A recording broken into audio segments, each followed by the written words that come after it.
on their home floor in Miami. Here's Coach Spo on a demoralizing series. Coach. Damn, it was humbling. You know, this series was humbling. These last two games were embarrassing. Cleveland's also a very good team. They won 65. We're as irrational as we usually are, thinking that we have a chance to win this series, and they showed us why, you know, we weren't ready. I don't know. It's going to be a lot of changes this summer. Just from my point of view, understanding how, you know, the guy with the silver hair works. So just be prepared for that. Let's just give that a moment, because that was just a lot, and I wonder what Jimmy Butler's thinking right now. Stephen A. Yeah. You just heard Bam. There's going to be a lot of changes this summer. You heard Coach Spo. This was embarrassing. Where do Riley and the Heat go from here? The change has to start with Pat Riley. It's time. It's time. You have never heard anyone say that about the great Pat Riley, who I revere. Know this man, I got a lot of love for this man. I appreciate what he has done for the game of basketball. I don't have any doubt that he knows what he's doing when it comes to basketball in terms of what the team needs, the coach it has, etc. The reason I'm bringing up that there has to be a change in Miami is because you have to get people to want to come to Miami. And he's not that guy anymore. Not that guy. He knows what he's doing. He's not gone. But he can't get the right people to Miami. I think what I'm trying to say is that Eric Spoelstra needs to be the president of basketball operations for the Miami Heat. Giannis Haslam needs to be upstairs in the front office of the Miami Heat. I think those kind of components, the Andy Ellsberg of the world and others, of course, don't touch. I mean, they got to be the first-class organization. Nothing but love. But Pat Riley has done it all. There's nothing else to do. And now, remember, you were supposed to get Dame. You couldn't pull it off.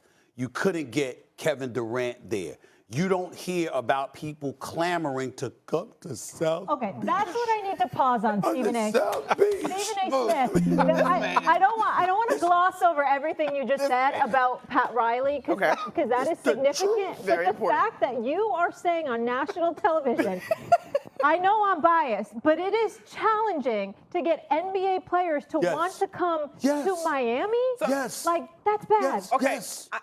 Yes. And I'm not lying. Neither one of y'all would say I'm lying about what I just said. I do want to separate the location a bit from where the team currently is. When we've watched Miami attract players, maybe except when they got Jimmy Butler, because I can't remember who was there when he initially came.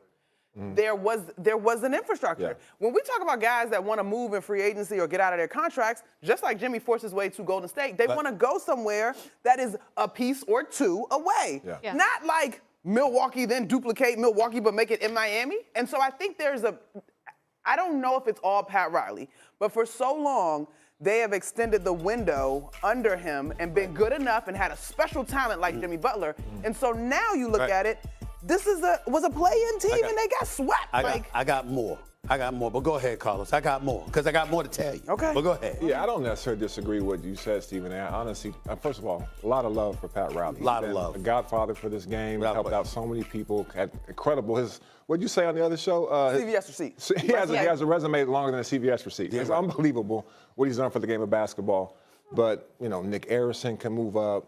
Spoelstra can move up. You want to have a guy in place where it does attract free agents to come play for your organization today. And that's what they need. You heard what Bam said. There's going to be some changes coming. Maybe they've already talked about it in the front office. I don't know. I'm not privy to that. But they have. I do think that for that team, they need a revamp. Those guys are great players. They need a phenomenal player to be the guy. You know, like we're talking about Houston. Look what they accomplished without having the guy. Yeah, they need the star, the face of the Miami franchise. Heat need a star. Yeah. But right now, if you're a star, why would you go to that roster? You wouldn't. Exactly. You wouldn't. Yeah. But let's backtrack. All right, come on, backtrack. Get LeBron James there. That was D. Wade. Let's make sure we understand. 100%. That was D. Wade. You have an opportunity to take care of D. Wade. You You let him walk out for a few dollars to leave for Chicago. There's certain times that you spend the money just because of who the person is, what they've meant to the franchise, and more importantly, how it reflects upon dudes that you want coming down the pike, successors to what you've had. That was not what happened. When Jimmy Butler arrived, D-Wade provided a great assist in that regard because Jimmy Butler and D-Wade pretty tight. And they talked about, obviously, Jimmy Butler, reached out, and talked with D-Wade and vice versa. So you got that going on. Again, no KD, no Damian Lillard. None of that stuff is happening. And so at some point in time, listen, Eric Spoelstra is going to be Team USA coach if he wants to be for 2028. He is revered. He is a future Hall of Fame coach. He is a two-time champion. There's nothing to question about Eric Spoelstra as a coach. They were down by 40 at the half in a closeout game. They had just lost game 3 by 30, 34, 37, whatever it was. And they got annihilated in the first half. They showed no fight. They quit. TNT, my boys, Chuck, Kenny, Shaq, what do? First, Kenny refuses to run to the board. Then he turns around, and then the three of them slow-mos imitating how the Miami Heat were playing and said, damn, they quit. Why do we have to? Why should we run? What I'm saying to you is this.